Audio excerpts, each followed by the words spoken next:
हरे कृष्णा। ओम नमः शिवाय। आप सभी के दिन शुभ हो। आज कार्तिक मास के 10वां दिन है। आज के शुभ तिथि 16 अक्टूबर दिन गुरुवार है।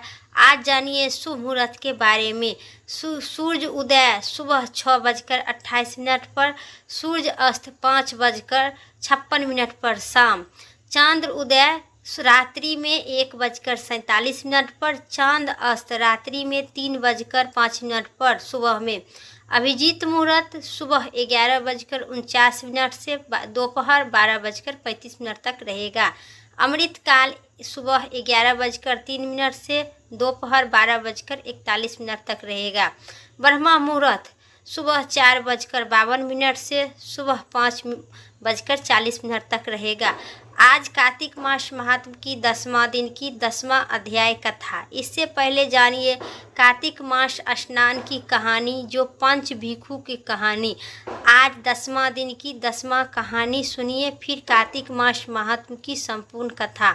बोलिए भगवान विष्णु की जय।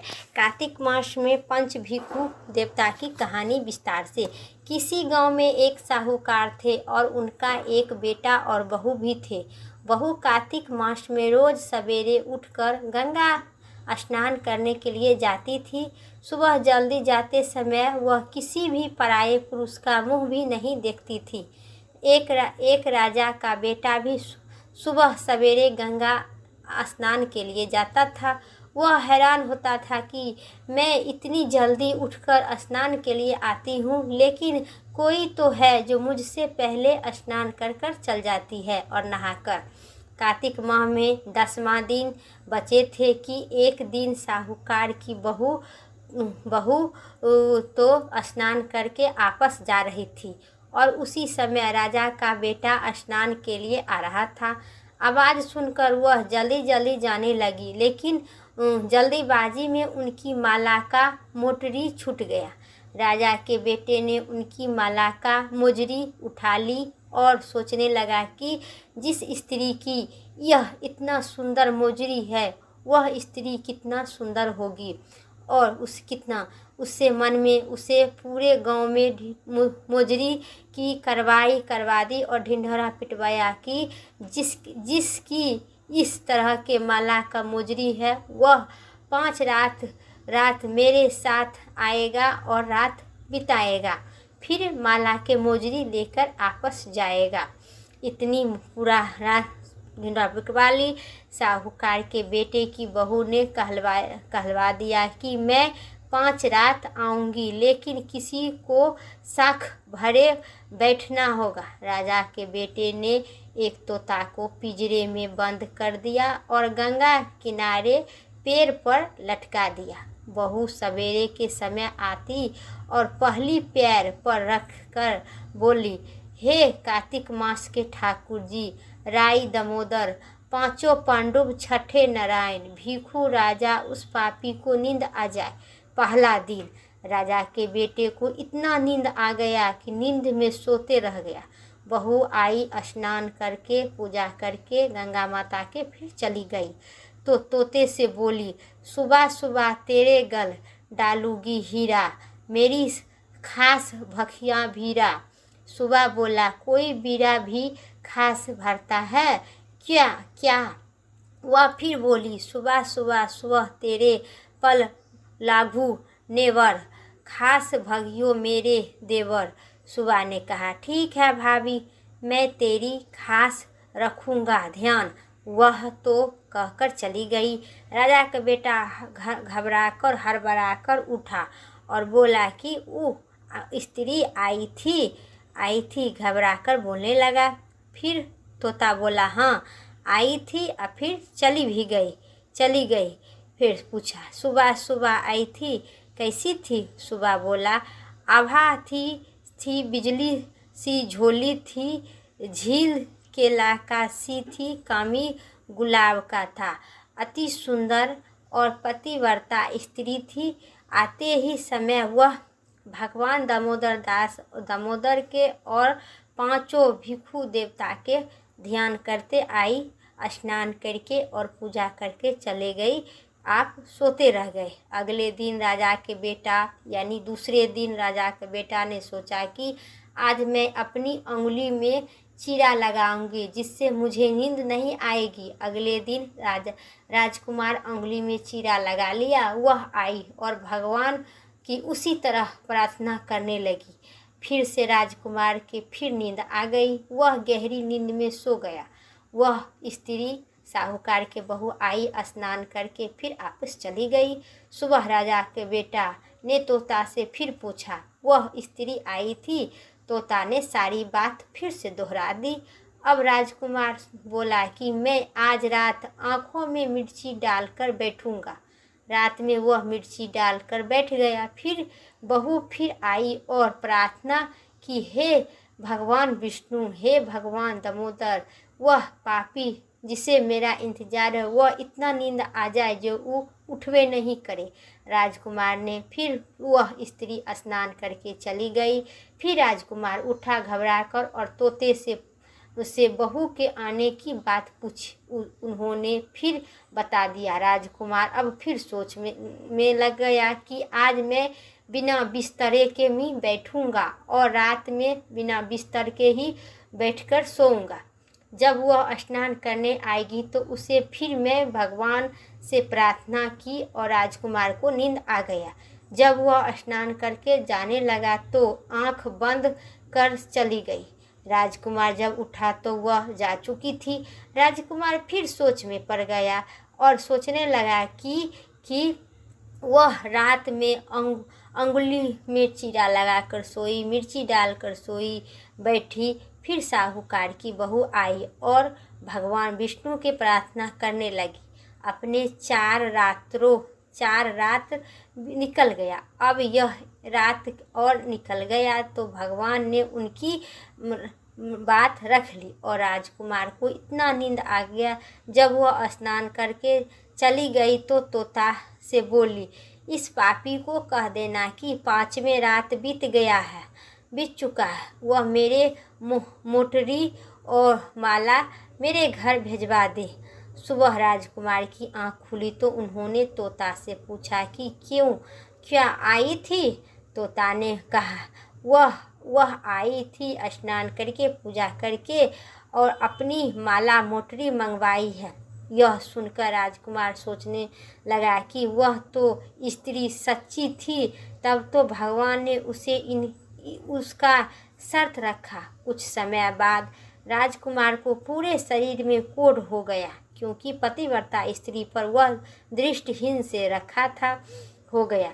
फिर राजा ने ब्राह्मण को बुलाकर पूछा कि मेरे बेटे का शरीर में यूं ही जल रहा है, मेरा बेटा के शरीर में क्या हो गया है। फिर ब्राह्मण ने कहा कि आपका पुत्र पतिव्रता स्त्री पर दृष्टिहीन करके देखा था, इसलिए भगवान विष्णु भगवान दामोदर उसका पूरा देह में कोढ़ हो गया है।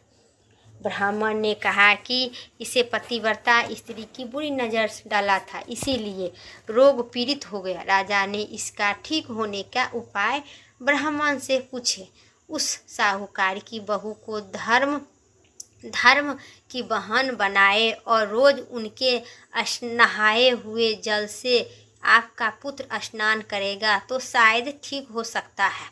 राजा ने साहूकार की बहू की माला लेकर साहूकार के घर पर आदरपूर्वक गया और बोला कि यह माला आपकी पुत्र वधू की है, इसे आप रख लीजिए और बहू के नहाए हुए जल से मेरे बेटा का स्नान करा दे तो मेरा बेटा ठीक हो जाएगा। साहूकार बोला कि वह तो किसी भी पराये पुरुष के मुंह तक नहीं देखती है, आप उसे इस नाली अपने पुत्र को ले आइए। जब मेरी बहू अपने घर के अंदर नहाएगी वो पानी बाहर आएगा तो आप अपना पुत्र के इस नाली पर बैठा दीजिए। अब वह ऊपर नहाएगी तब नीचे इस नाली से पानी आएगा, आपका पुत्र स्नान कर लेगा। राजकुमार ने ऐसा ही किया और कुछ समय बाद वह स्त्री साहूकार के बहू की नहाए हुए जल से नाली में बैठकर राजकुमार का शरीर चंदन सा हो गया। हे पांचों भिक्षु देवता, जैसे आपने साहूकार की पुत्र वधू का शर्त रखे और सम्मान रखे, वैसे ही जितना माता एवं बहनें पढ़ते हैं, कथा सुनते हैं और कार्तिक नहाते हैं, सभी को इसी प्रकार आप लाज रखे। बोलिए भगवान भिक्षु देवता की जय, भगवान विष्णु की जय। अब सुनिए कार्तिक मास महात्म की महात्म की 10वें अध्याय कथा। राजा कहानी कहते हुए राजा पृथु ने कहे, हे देवर्षि, आपको नमस्कार है। कृपा करके आप यह कहिए कि जिस समय भगवान शंकर ने अपने माथे का वह तेज क्षीर सागर में डाल दिए थे, तो उस समय क्या हुआ था। नारद जी ने कहे, हे राजन, जब भगवान शंकर ने अपना वह तेज क्षीर सागर में डाल दिए, तो उसी समय शीघ्र ही बालक होकर गंगा किनारे गंगा सागर के संगम पर बैठ गया। संसार को भय देने लगा, रुदन करने लगा। इसके रुदन से समस्त संसार व्याकुल हो उठा। लोक परलोक मन में ही डर बैठा लिया, व्याकुल हो गया। चराचर सब प्राणी हो गए। भगवान शंकर सुमन का रुद्र से ब्रह्मांड व्याकुल हो गया। समस्त देवता और ऋषि मुनि व्याकुल होकर लोक पितामह श्री ब्रह्मा जी के शरण में गए। सबने मिलकर श्री ब्रह्मा जी को प्रणाम किए और स्तुति किए। फिर कहा कि हे पितामह, यह तो बड़ा भयंकर समय उपस्थित हुआ है।